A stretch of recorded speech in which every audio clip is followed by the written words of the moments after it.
So when I lived here, I came here in 2010. Okay. This is whatever, 12 years ago. I came here and I was actually, for anyone that doesn't know, I was a missionary for the church I'm a part of. So I came here as a missionary, and basically what happens when you get here, they just send you to some part of the city, one of the villages, whatever. We actually had people here, we had people in Liberia, but basically they said, hey, this is where you're going to go. I came to Freetown. I met with the main guy, and he said, hey, I want you over in this city, this little part of town called Lumley. It's kind of like a suburb, right? If you look at a city, it'd be like a suburb. This is like a suburb of this place, right? So anyway, I'm in this area called Lumley. And on my first, I think it was my very, very first day. And in fact, I know it was my very first day. I went and I met this guy. Okay. And this guy, his name is Sar, S-A-H-R, Sar Doe, D-O-E. Okay. Sado. That's how they say it here. So I met this guy, and I could immediately sense that this guy was successful. Okay. Because his house was nicer than the apartment that I lived at. Right. I was paying attention. I saw he had cars. I saw that he had the house. I saw that he had people that were renting from him. And I was impressed. I was immediately impressed. I could tell he was professional. I could tell that he just had his act together. So I ended up staying in that little area. It's called Lumley. I stayed there for 3 months. And during that 3 months, I got to know him, not super well, but well enough. Okay. And this is a guy, and I'm going somewhere with this, guys. This is a guy that had everything going for him. You guys all know that person that comes to your mind, like they've got everything going for them, right? They've got money. And for this guy, like, it's different when you have money in the US or Europe or whatever. But when you have money here, you are very, very rare, right? This guy had cars, which there's probably 1% of the population that have cars, and most of them aren't locals. Most of them are foreigners. He had cars. He had multiple homes. He wore nice clothes. Like, the guy had everything. When I would see him at church, I noticed, like, this guy's very eloquent. This guy, he's an orator. He knows English really well. This guy, the guy had everything, the entire package. Super, super, super impressive. And like, he left an impact on me. Okay. He's the kind of guy that was like mingling with politicians. He was building houses. He had a construction company. He had this, he had that, he had everything. He had friends. I mean, this guy had it all. This guy had the capability, and I don't say this lightly, had the capability that he's the caliber of person that could have been like the president of the country. Very, very, very, very accomplished guy. Right.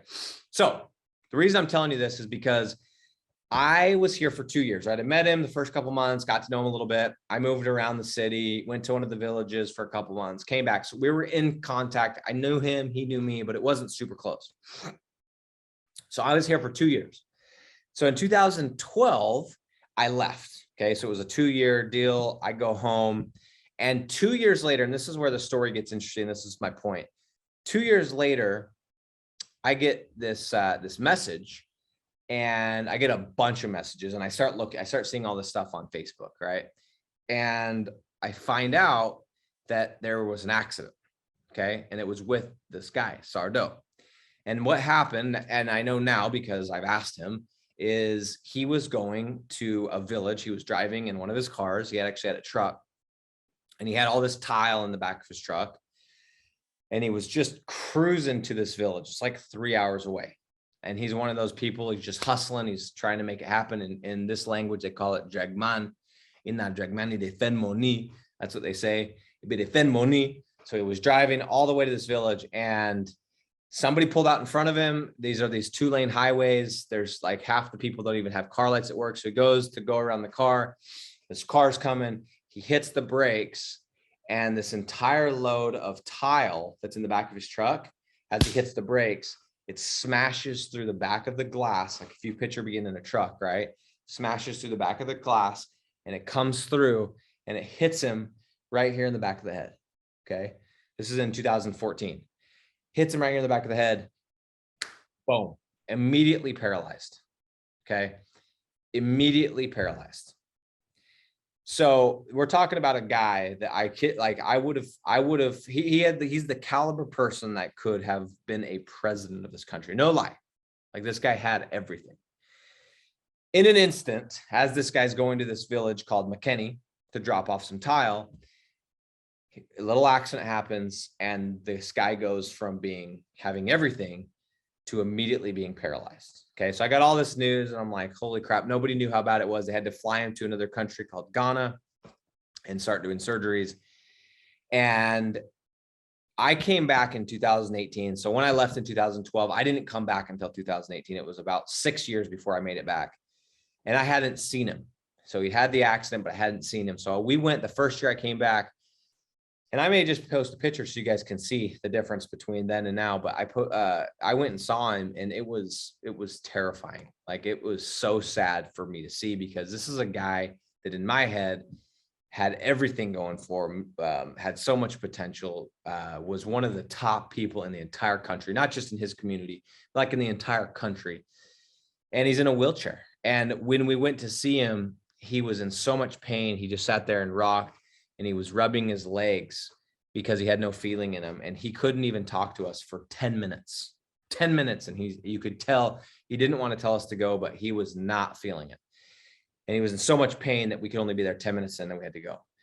And I said, can we take a picture? We took a picture. And afterwards he texted me, said, hey, if you don't mind, could you not share those pictures on social media? I want to heal privately.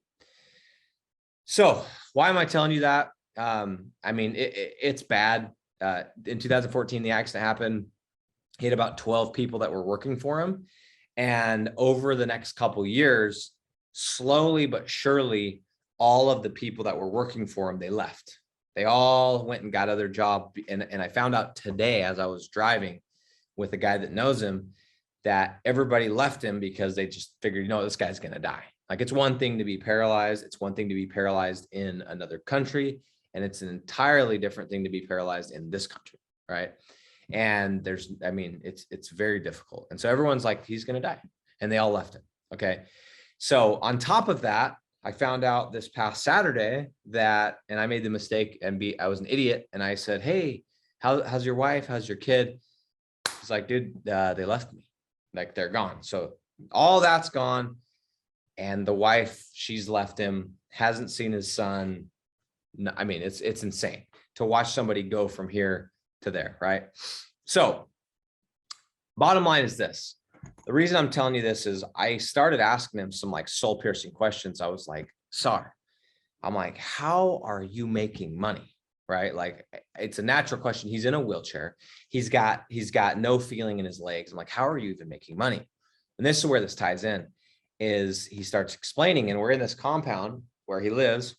And he's like, yeah, so he owns this compound. I wish I had a picture of it. There's 6 little houses inside this compound. And this is what's cool. So he has he lives in the one, and he's finishing the one across from him, and the one just right across diagonal from him, he's got it rented out. Okay. Then the one next to him, he's got it rented out. The one next to that, he's got rented out. The one in the corner, he's got rented out. And then he was smart enough that across the street, he built a church, a chapel, and he's actually got that rented out as well. And so he starts telling me about all this, because I'm like, dude, how are you making money? And I don't want to be rude, but I understand, like, it's not easy to make money in this country, much less when you're paralyzed. And he starts telling me, and I start adding it up, and I was like, dude, how much are you making? How much is each one of these? And he starts giving me these prices, and I'm adding it up in my head. And this guy back, and I asked him, like, where did you learn to do this? So the long story short is, this guy was smart enough that while times were good back when he was 30, 10 years ago, he was smart, and he spent his time building assets. Okay. He spent his time building assets. He has at least 6 different properties, okay, that are residential. He's got a church that he rents out. He's got other buildings. As I started adding this up, I realized, I'm like, dude, this guy, and I did the math, and I took the number of what the average person here makes and the number that he told me based on all I was adding up how much he makes, and he's making, I did the math, 1,600 times more, 1,600 times more money than the average person. And he's disabled. He's in a wheelchair, right?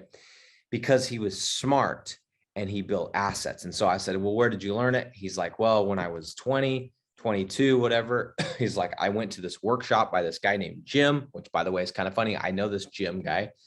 It's like I went to this workshop and they started talking about real estate. And I noticed this guy, his name's Jim. He's well-to-do and he's got money. And he's like, I just started following his advice. And so slowly from the time he was 23 till the time he was 34, which is when he had the accident, he's been building assets. Okay.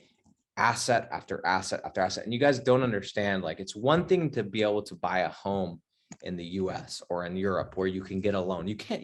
There's not loans are so much different here, right? It's not the same because there's no way to track people down.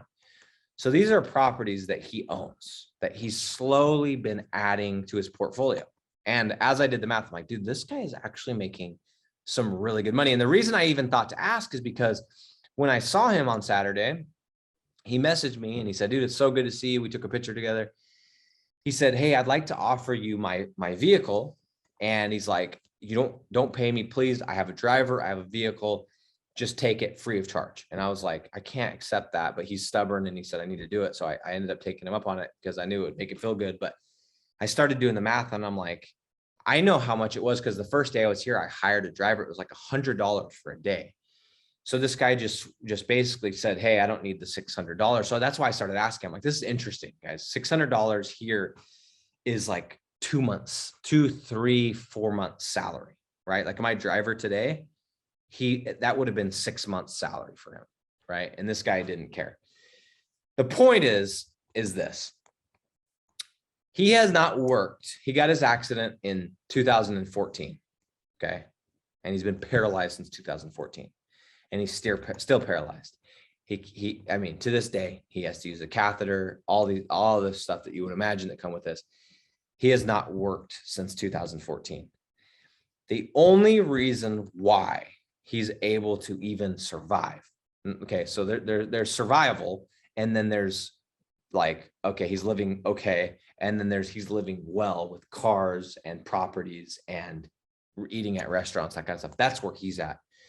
In the last 8 years, he has not had to work.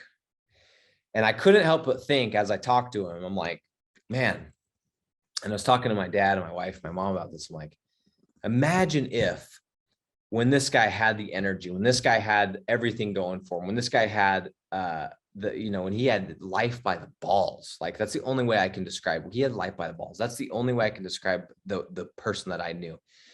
Imagine if he had been stupid with that money. What if he had gone and just spent it on watches and clothes and stuff that did not produce income, right? Or what if instead of doing the work that he did and putting it into those houses, what if he just took big contracts and he did the trade your time for dollars deal? Okay. Well, I'll tell you what would have happened. It doesn't matter how much money he would have made up till 2014. At this point, it would all be gone. All of it, because it doesn't matter, right? All of his medical bills, everything else, all of the money would be gone. But because he spent his money, he spent his time building assets, you got a guy that lives in one of the poorest countries in the world that cannot walk, that still is able to afford people to work with him, to work for him, to have cars, to have properties, to eat out, to have clothing. And I don't think many of you guys understand like the level of poverty that's here. Like it's I don't know where you guys have traveled to, but it is I've traveled to some crazy countries. This one is at the very top or at the very bottom. And this guy, it's been inspiring. And so I started thinking, and I'm like, I just kept thinking, imagine if he hadn't done that. Like, imagine if somebody back when he was 22 and he had all that fire, all that enthusiasm, all that drive, all that energy, if they said, hey, in 2014, in 13 years, you're going to get in a wreck when you're driving to a village trying to make money, and it's going to change your life, and you're no longer going to be able to work, right? You're no longer, I think it was a full year before he was even cognizant again. Like, it was bad. Imagine if somebody would have told him that, like, what would that have been like? Right.